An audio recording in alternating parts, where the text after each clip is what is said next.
Bonjour, bienvenue sur les oracles de Sandrine, j'espère que vous allez tous très bien. Je voulais vous dire un grand merci, merci de votre présence sur ma chaîne, merci de vos partages, de vos likes, de tous vos commentaires. C'est grâce à vous que ma chaîne grandit chaque jour, donc merci du fond du cœur pour ce soutien.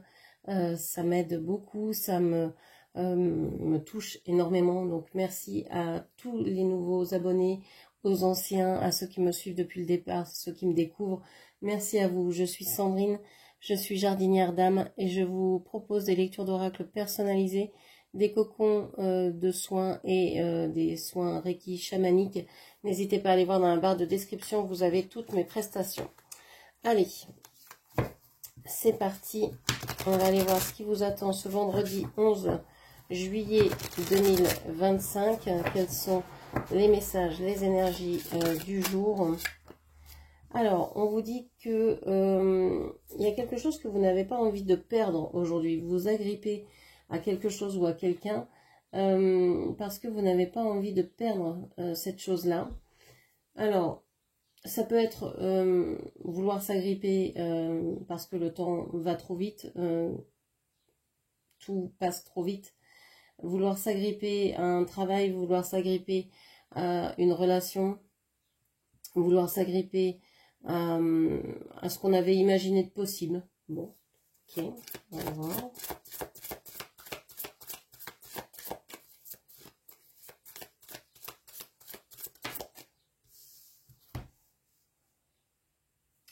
Le 5 d'épée ici. Vous vous agrippez, mais pourtant c'est une situation, une relation dans laquelle vous vous sentez presque humilié. C'est une relation, une situation conflictuelle, et pourtant vous voulez la garder parce que, alors je ne sais pas, il y a sûrement des bénéfices secondaires dans cette histoire-là. C'est-à-dire que vous n'êtes pas heureuse dans cette situation-là, je parle comme si vous étiez une femme, vous adaptez mes propos. Vous n'êtes pas heureuse dans cette situation-là, on vous contraint, on vous oblige à faire des choses peut-être que vous n'avez pas envie spécialement de faire, ou que vous feriez autrement, mais vous vous y agrippez peut-être parce que ça permet de payer les factures à la fin du mois, parce que vous pensez peut-être ne pas pouvoir trouver quelqu'un d'autre à aimer, ou qui pourrait vous aimer. Et vous avez un manque de confiance en vous, un manque d'estime de vous, qui vous fait accepter des choses qui ne sont pas forcément acceptables. Quel que soit le type de relation dans laquelle vous êtes, que ce soit donc au travail, dans des activités, que ce soit dans une relation sentimentale, familiale, vous acceptez des choses que vous ne devriez pas accepter. Vous voyez dans quel domaine ça vous parle?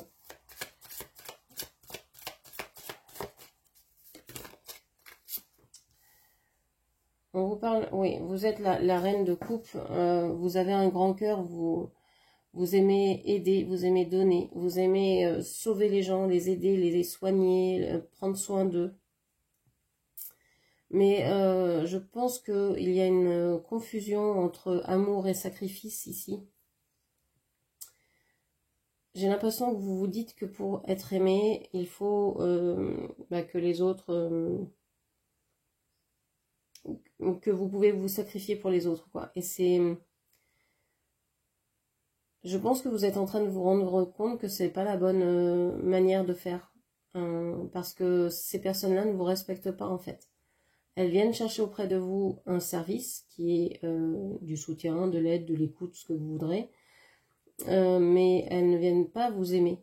Et donc elles repartent dès qu'elles ont eu la chose qu'elles sont venues chercher auprès de vous.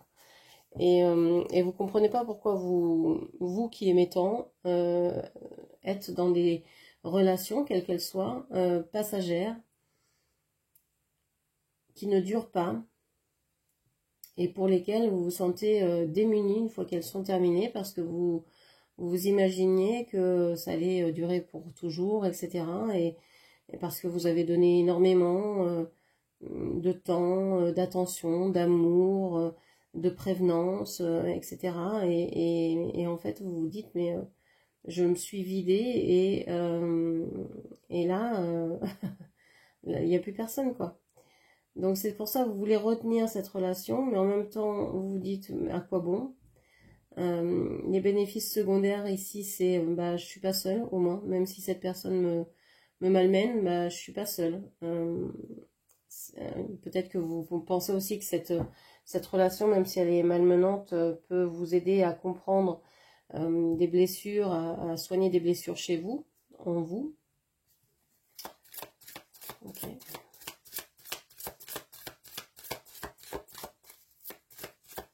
Je pense que vous avez véritablement trop donné et que vous ne voulez plus donner. C'est terminé. Vous ne voulez plus donner. Vous ne voulez plus être sacrifié. Ouais, avec le hiérophante ici. Vous avez envie de... Vous avez toujours envie d'aimer, mais vous avez envie de profondeur, vous avez envie de durabilité du lien, de la relation. Vous avez envie qu'on vous regarde comme un pape et non pas comme un sous-fifre sur lequel on s'essuie les pieds. Vous avez envie de reprendre votre pouvoir et de montrer que vous êtes capable d'être aimé pour vous-même et non pas pour quelque chose, pour un service que vous rendriez à quelqu'un.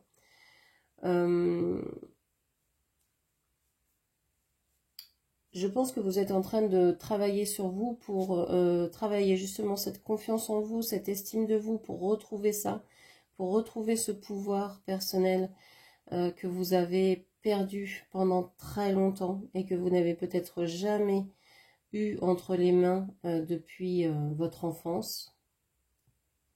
Vous avez peut-être eu aussi des modèles familiaux comme celui-ci, hein, une mère par exemple qui est l'infirmière de votre père plutôt que sa femme. Ça, c'est des modèles qu'on voit souvent. Ok.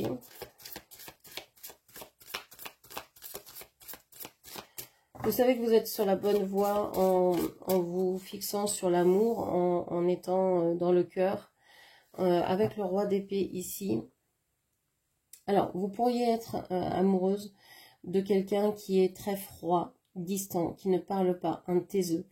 Un taiseux à tel point que peut-être que vous êtes même à distance en ce moment. Il pourrait revenir aujourd'hui vers vous pour s'engager peut-être dans une conversation, pour vous exprimer certaines choses, prendre des nouvelles, etc. Vous, avec ce que je viens de vous dire, hein, vous n'avez plus envie d'être humilié, vous n'avez plus envie qu'on vienne vers vous uniquement pour trouver un savoir, pour trouver un service, pour trouver une aide, etc. Donc je pense que vous allez mettre les choses au clair. Déjà c'est au clair pour vous. Donc vis-à-vis de cette personne, je pense que vous allez être... que vous allez trancher vous aussi. Vous allez lui dire que voilà, vous c'est soit de l'engagement, soit des preuves, soit des actes, mais plus de paroles. Il n'y a plus rien qui se passera par la parole. Vous ne croirez plus en ce qui est dit. Vous voulez voir des faits, des actions ou des contrats signés. Ok.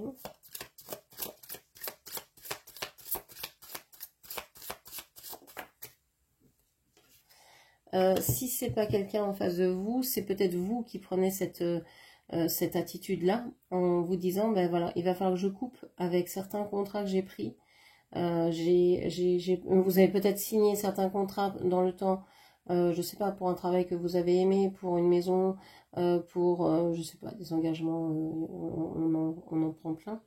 Donc vous avez peut-être envie de vous libérer de certains engagements pris il y a longtemps pour aller vers des choses moins humiliantes, moins agressives, plus en accord avec vos énergies et peut-être aussi plus reconnaissante, c'est-à-dire un travail mieux payé, avoir des relations qui reconnaissent votre valeur, votre vraie valeur. On a le 7 de bâton ici.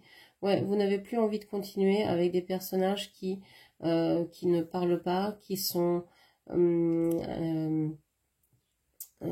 manipulateurs, qui vont pouvoir faire prévoir des stratégies, etc. Tout ça, vous voulez le mettre loin de vous, vous ne voulez plus aller vers ça. Ça ne vous intéresse, mais pas du tout, du tout. Vous avez assez attendu, vous avez assez observé, vous ne voulez plus de ça. Vous voulez des gens comme vous, des gens qui sont dans le cœur, en fait. Les autres ne vous intéressent pas, ou plus. Alors ici, on vous parle du page d'épée.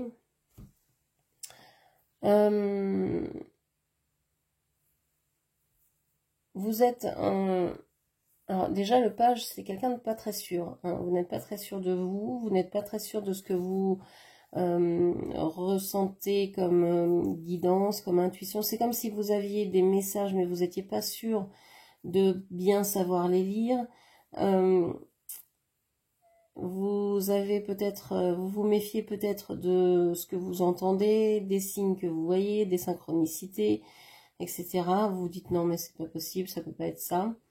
L'univers vous guide de toute façon, donc s'il veut vous envoyer vers une voie plutôt qu'une autre, il va vous mettre des signes le long de cette voie-là. Et l'autre, la mauvaise, sera jonchée eh bien, d'obstacles, de choses difficiles, de portes fermées, de conflits, etc. Donc ça ne veut pas dire que la première va être toute facile, mais elle sera toujours plus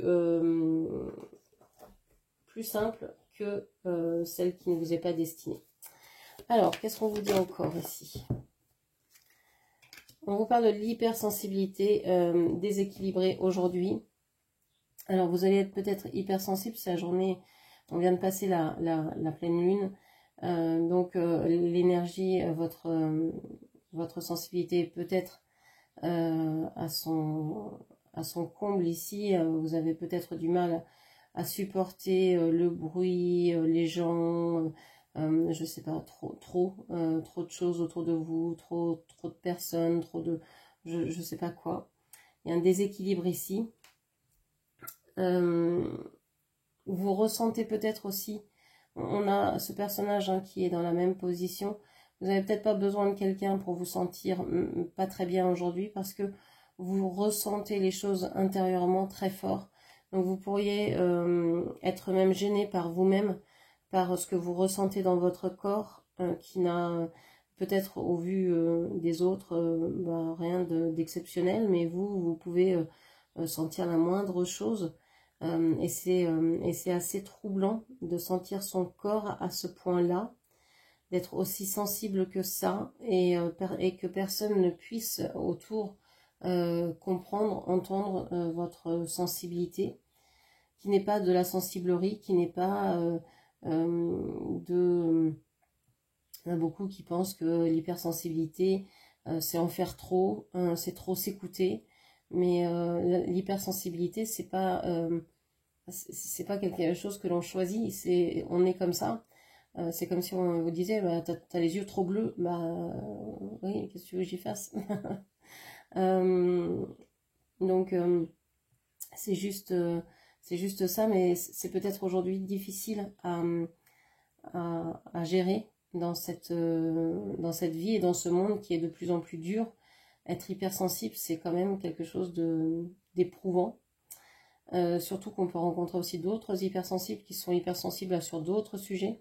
Par exemple, vous, si c'est le bruit que vous ne pouvez pas supporter, les autres personnes, ça va peut-être être autre chose, ça va être peut-être des sons spéciaux, ou je sais pas, il y a toutes sortes d'hypersensibilité, de ressentir la douleur de l'autre, de voir si l'autre est en train de mentir ou de penser à autre chose, ou etc., etc. Donc, vous pouvez aussi ne plus supporter le mensonge des autres en face de vous, ce que vous dit, vous vous demandez si les gens vont bien, et vous dites oui, avec un grand sourire, en fait vous savez que au fond d'eux ils sont malheureux, et vous comprenez pas pourquoi ils ne vous répondent pas franchement à cette question. On peut ne pas aller bien. Alors, sur quoi vous allez travailler aujourd'hui? On vous demande si vous avez la foi. Quelle est ta foi? Quelle est ta foi? En quoi avez-vous la foi? En quoi croyez-vous en ce moment? On a vu que vous croyez en cette valeur qui est l'amour, le cœur. Ça, c'est quelque chose dans lequel vous croyez.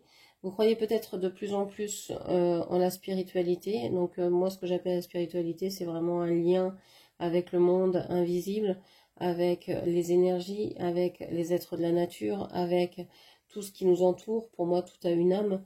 Et donc, même le moindre grain de sable, le moindre élément de ce monde a une âme, a une conscience.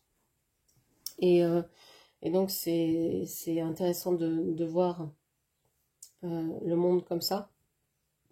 Comme ça, on est certainement plus respectueux de chaque chose, de chaque animal, de chaque personne que l'on croise, que l'on rencontre. Donc, quelle est ta foi? Est-ce que vous croyez en cette spiritualité? Est-ce que vous croyez en une religion, en un Dieu, quel qu'il soit? Parce que pour moi, tous les dieux, en fait, c'est la même énergie d'amour. C'est la même source, c'est l'amour, tout simplement. Donc, vous, quelle est votre foi? En quoi croyez-vous? Parce que des fois, on est vraiment acculé en se disant, mais c'est pas possible, je suis trop sensible dans un monde de brutes. Et donc, on ne croit plus en rien. Et se ramener soi-même en se disant, mais si, je suis bien ici, vivante, donc c'est bien que il y a une énergie d'amour qui a voulu que je sois ici et qui veut que je participe à ce mouvement-là, à cette expansion-là, qui a voulu faire l'expérience de moi en lui. Donc, il y a bien quelque chose. Ok, qu'est-ce qu'on vous dit encore? L'obstacle aujourd'hui, c'est je suis nul. Ben oui, c'est ce que je vous disais tout à l'heure, hein. Cette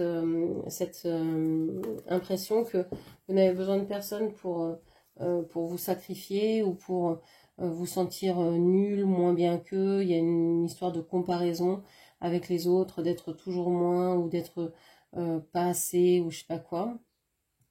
Alors soit il y a un bourreau au-dessus, mais je pense que vous pouvez aussi très bien y arriver toute seule. En général, on y arrive très bien seul en se disant mais non, je suis nulle, j'ai pas assez de compétences, j'ai pas assez de charisme, je suis pas assez belle, je suis pas assez je sais pas quoi, mon corps est trop ceci et pas assez cela, il vous manque toujours un truc ou vous en avez toujours un en trop ou je sais pas quoi. Bref. Donc vous avez cette pensée que vous êtes nul. Revenons dans le cœur. Revenons dans le cœur. Déjà pour nous-mêmes, c'est bien aussi. C'est bien aussi de commencer par s'aimer. Ça fait du bien. Parce que vous êtes la seule personne avec laquelle vous allez vivre toute votre vie. Donc autant faire en sorte que vous aimiez cette personne. Et on vous parle de l'intention. Ouais, c'est bien de mettre une intention, par exemple, le matin, quand vous vous levez, dire tiens, ma journée, sous quel prisme je veux la vivre aujourd'hui. Tiens, j'ai envie que ce soit la douceur, que ce soit la tendresse, que ce soit l'amour. Et tiens, je vais essayer d'incarner ça moi-même, d'être tendre déjà avec moi-même, d'être douce déjà avec moi-même, d'être tendre et douce avec les autres aussi autour de moi. Et puis, comme ça, ça va faire effet buvard et donc ça va se répandre autour de moi et chacun va peut-être vouloir mettre plus de tendresse, etc. Vous savez, c'est comme quand on croise quelqu'un qui fait la tête et on sourit simplement sans forcer le sourire, mais un sourire naturel. Et la personne, dans sa tête, se dit « Ah, elle est souriante » et paf, ça lui redonne peut-être le goût à la vie, ça lui redonne peut-être le sourire, l'envie de s'ouvrir. Et ça, c'est déjà énorme. Alors, ça marche pas à chaque fois. Et puis, c'est pas nécessaire de forcer le sourire. Une fois, je suis allée au prunier et j'ai eu une femme, moi j'étais vraiment dans ma tristesse. J'avais besoin d'être triste, de vivre ma tristesse. Et pendant la marche silencieuse, j'ai croisé le regard de cette personne qui paraissait très bienveillante, mais qui me souriait jusqu'à temps que je souris. Et je n'avais pas envie de sourire, je ne lui ai pas souri. Et chaque fois que je la croisais, elle me souriait, mais comme si elle voulait que je sourie, et comme si le sourire était une injonction, c'était une obligation, c'était mais tu dois être heureuse, tu dois considérer que tout va bien, etc. Et moi, je n'avais pas envie, je voulais vivre ma tristesse. J'ai trouvé ça très agressif. Donc, il y a des fois ça marche, il y a des fois ça marche pas. Mais c'est pas sourire pour forcer l'autre à sourire, c'est juste sourire pour montrer que, bah oui, on peut être heureux si on le désire, mais qu'il y a des fois, bah oui, effectivement, on peut aussi accueillir ce qui nous traverse. Et c'est ça qui est chouette aussi de pouvoir se donner un moment pour vivre ce que l'on a vraiment envie de vivre comme sentiment. Mais il faut le faire consciemment. C'est-à-dire que je reste pas dans une tristesse sans aller chercher ce que ça veut me dire, ce que ça peut m'apporter, etc. Il y a vraiment quelque chose, une démarche à faire.